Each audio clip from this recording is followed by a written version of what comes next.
As you probably can tell by the new profile pic for the channel, or maybe more than likely weren't able to tell, I'm not much of an artist. I love me some Teneb, and in an effort to establish this channel's main deck as such, I figured some regular updates on the deck are probably in order.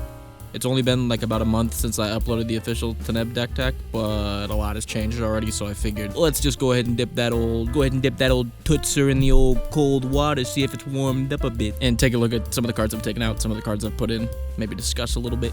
You know how it goes. Up first on the chopping block was Artisan of Kozilek. My cousin actually recommended this remove because, yes, he does reanimate, and he is big, and he is a threat, but he only reanimates on cast, so if we're trying to cheat him into play, he doesn't reanimate, and if we're trying to reanimate, we have to pay 9 mana, so yeah, he's out of here. As well as Boneyard Parlay for pretty much the exact same reasons. Does the reanimation thing, but it's so highly costed that you've got to ask yourself, like, what am I really doing here? And to me, not much, so it's out. Disciple of Bolas was like a super tough one for me, just for sentimental reasons. I've ran this card forever. If you get that huge creature in play, and you get to sack it, you get a bunch of life, you get to reanimate it, you get a full hand, it's really good, but 70% of the time, it's just kind of awkward.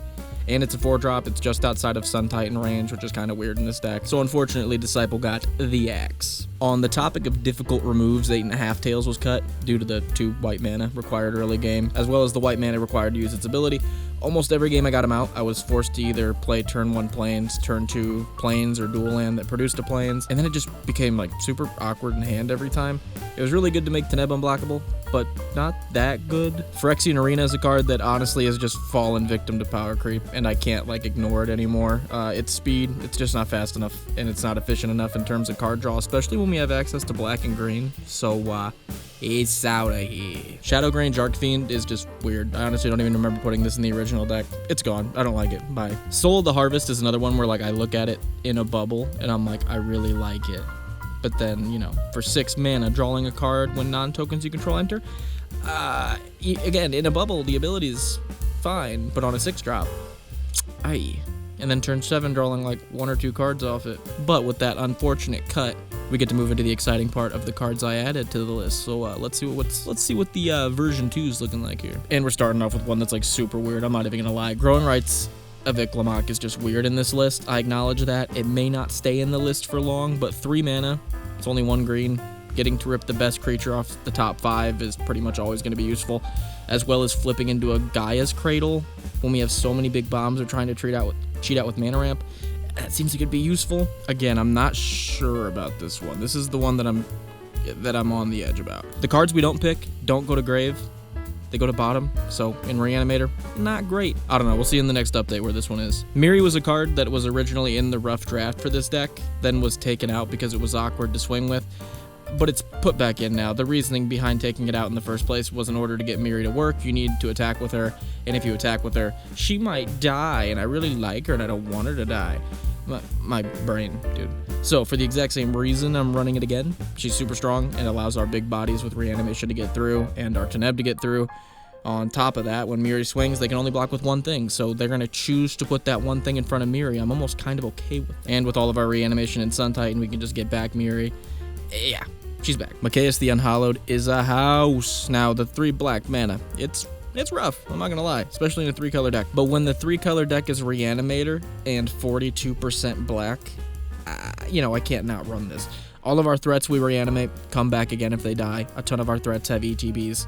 And if they take out Machias itself, we can just reanimate him. So he's not gone for that long. This seems like a perfect fit. Oger Deepest Growth is a creature I actually made a deck around originally and immediately learned how strong mono green was, and also immediately learned how much I didn't enjoy playing it. So why not just put it in Teneb? A mid-range, resilient god threat that cheats lands and huge threats off the top of your deck. Yeah. Pair his resilience with our board wipes like Dune Blast, and, you know, it seems like a perfect fit in here. Restoration Angel might be the card I'm most excited about adding. On top of it just being a 3/4 flying flash, that's a pretty decent blocker. She blinks something when she enters, and in this deck, yeah, we've got a good number of targets: Sun Titan, Sepulchral, Primordial, Noxious Gear Hulk, Endrace, Forerunner, and a good like 5 to 10 more. This seems like a great tool to have sitting in hand, or in grave, honestly. It's just super good. Triumph of St. Catherine is one that I came across on the live stream the other day, and immediately decided in my brain, it's going into Teneb. I don't care what I have to take out. A 5/5 lifelink that can miracle off the top of your deck for 1 and a white, and then shuffles back onto the top 7 when it dies.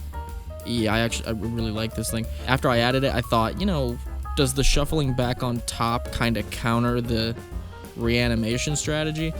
No, that's just more pressure. Now on top of reanimating other threats, there's also a 5/5 lifelink for 2 mana that just keeps coming back every time they get rid of it. And finally, Tyvar's Stand. This one was destined, honestly. Protection for Teneb or high CMC threats in a reanimation deck. Yes. As well as a way for those threats to, like, potentially end the game, which is awesome. I'm not much of a combat trick guy, honestly. If you look at my deck list, you're probably like, yeah, he really isn't that much of a combat trick guy. Outside of, like, Heroic Intervention and, like, Teferi's Protection, I'm not much of a combat trick guy. But this one, I can get behind this one. So yeah, that's Teneb Volume 2, guys. Let me know what you think. Do you guys have a deck list that you think the world just needs to see? Feel free to submit it over on the Nick's Lotus subreddit over at r/Nick's Lotus, where we take one of those deck lists and we review it every Friday night on live stream at 8 p.m. If finding new budget cards to pick up at your LGS is more your style, us here at Nick's Lotus have compiled a Moxfield list of all of our budget cards we've recommended on the channel. If you guys want to go check that out, link is in the description. If you plan on picking any of those budget cards up, or maybe something else, and you're going to order off TCG Player anyway, we do have an affiliate link now, so if you'd like to use that link, it's on screen. There's also a QR code, and it's in the description. Helps out the channel a ton. Great way to support us. And speaking of support, we have a Patreon as well at patreon.com/NicksLotus. Much love, guys, and go play some Magic.